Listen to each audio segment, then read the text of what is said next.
Hey everybody, John Nepper, the Trust and Connection Maximizer. I am going to be talking to you today about the number one tool that is going to get people to create higher levels of trust with you, create more buy-in to successful outcomes.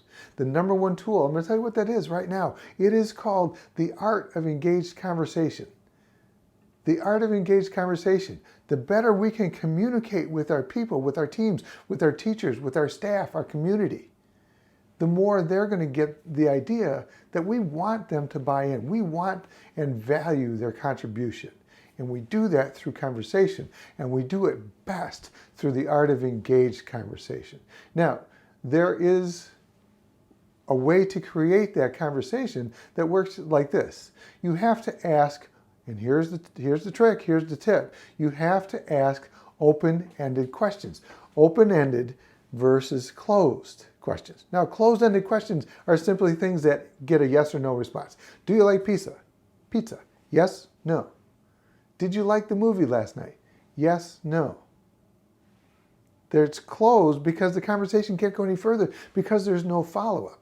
With an open-ended question, it causes people to think about what they feel, what their opinions are, what they think, what their ideas are, what they remember.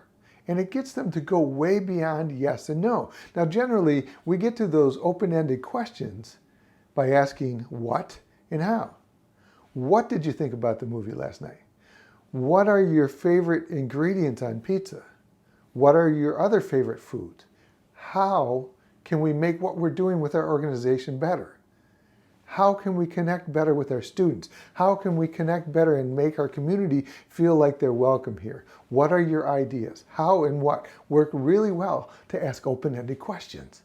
Now, I've been doing open-ended questions for a long, long time, and they take some practice. They really do take some practice. That's okay. I also have 3 magic words that I'm going to share with you that make it really, really easy. Really easy. And I'm going to tell you, those magic words are not abracadabra. They're not.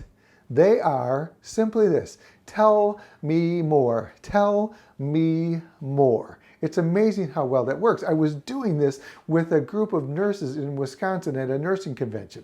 I asked for a volunteer. She came up. She was a wonderful lady. I said, we're going to talk about your favorite food. She goes, great. I said, what is your favorite food? She said, pizza. I said, oh, great. Tell me more about that. Well, it's the flavors, the different sauces you can put on, the cheese you can put on, the different types of crust. I just love pizza. I said, great. Tell me more about why you love pizza. Well, she said, every Saturday night, my mom made pizza at home, not store-bought. It was always homemade pizza. Oh, tell me more about Saturday night. Well, she said, it was family night, and we either played games or we watched a movie together, all while we were enjoying mom's homemade pizza. I said, oh, tell me a little bit more about those family nights on Saturdays. She said, those are some of my fondest memories. And eventually we invited our friends, and as we got older, we started to do it with our own families. It was wonderful. Look what I learned asking her, tell me more questions in the space of about a minute. I learned that she loved pizza. I learned it brought back fond memories of game nights and movie nights on Saturdays with their family and her friends, and now she carries on that tradition. It's really easy. Tell me more. It doesn't take that much work to do that.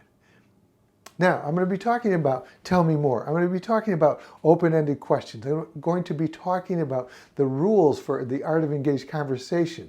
All of those things. I'm going to give it all to you, what the art of engaged conversation can do for you, your staff, your employees, your teachers, your community. And I'm going to give it to you in a free webinar on Wednesday, November 3rd at 10 a.m. in the morning. Now, the benefits to you are going to be many. You're going to have more buy-in from your teachers, from your staff. You're going to have them more engaged in what they do and more connecting with their students, more connecting with the parents, more connecting with the community, which is going to build your school and your system in a much stronger way. You're going to hold on to the best and brightest teachers. We're losing teachers at a high rate in this country. We can't afford that. You can't afford that in your educational communities either. This is going to show you how to keep them. And you're going to learn how, through the Art of Engaged Conversation and the Trust and Connection Blueprint webinar, how to reduce your stress levels from being a leader in challenging times. And that's what I call the Trust and Connection Blueprint Webinar. Trust and Connection Blueprint Webinar, TCB. And that's happening again on Wednesday, November 3rd, right here, 10 a.m. Central Time. Now, if you can't make it, I get it. If you register, and you must register, you're available, you have access to the replay, which will happen after the event. You have access to the replay. So register. Now, what if you can't make it? I know you're busy. I know it's right in the middle of the day. Maybe you have a staff member who has an opening in their schedule at that time. Have them come to the webinar and report back to you. Maybe they have a teacher has a planning period. Maybe you have a parent on one of your committees who's willing to watch the TCB webinar, the Trust and Connection Blueprint webinar. And here is how you register. And it's pretty easy. You're going to go to tinyurl.com, tinyurl.com/TCB webinar, tinyurl.com/TCB webinar. And again, the date for that is Wednesday, November 3rd, 10 a.m. Be sure to get yourself to that link, tinyurl.com/TCB webinar, or have a staff member, an office staff member, a teacher, a parent in your community. Go there, check it out, get registered. I'm John Nepper. I'll see you then.